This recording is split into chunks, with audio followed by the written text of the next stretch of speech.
આપણી સુરેન્દ્રનગર જિલ્લાની ટીમ હશે એ પણ એક દિવસની આખી તાલીમો પણ તમને આપવામાં આવશે કેવી રીતે કામ કરવાનું, શું કામ કરશું.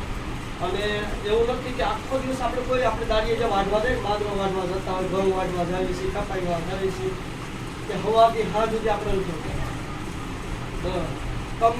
તમારા ટાઈમ ઉપર સવારે, બપોરે, સાંજે ગમે ત્યારે ફ્રી થાવ. આ બહેનો છે એટલા માટે કે બેન પણ જોઈ વાત કરીને આવે એક જગ્યાએ લાગે કે આ કંઈક આનું ઘરે મળે છે એટલે વગર હાલનારી ત્યાં હાલનારી ઓલા કરે એટલે આ પ્રમાણે ચાલુ થઈ જાય. પણ કંઈક મળતું થશે એટલે ઓટોમેટિક તમારા ઘરે આવશે. બરાબર? એટલા માટે આપણે અગાઉથી જ એમની પાસે કીટ મંગાવવાની આપણે વાત કરવી જોઈએ. બોલો બીજું.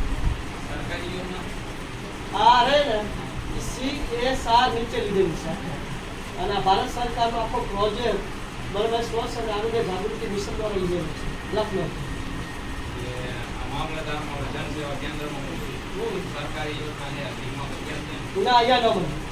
ડાયરેક્ટ કેન્દ્ર સરકારનો પ્રોજેક્ટ લીધેલો એટલે અહીંનો માહિતી કોઈ ન મળે. ડાયરેક્ટ તમે ઓનલાઈન તપાસ બંધ કરો, બધો રિપોર્ટ તપાસ ત્યાંથી મળે. ત્યાંથી આની વેબસાઇટ હા બધું ટોટલ બધું જ બધું વેબસાઇટ તમે જોવો, બરાબર, યુટ્યુબ ચેનલ જોવો, પછી ફેસબુકમાં તમે જોવો, બધામાં ટોટલ બધી માહિતી રોજની એમ.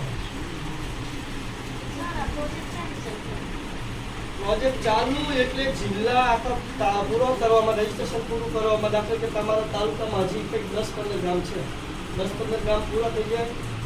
રીતે લીંબડીમાં જઈને અમે નળ કાંઠો પૂરો કરીને આવતા રહ્યા છીએ. એના લગભગ 15 ગામ બાકી છે.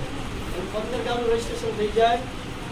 આ બાજુ ચોટીલા છે, ચોટીલામાં લગભગ 40 ગામ બાકી. ત્યાં આગળ રજીસ્ટ્રેશન પૂરું થઈ જાય લગભગ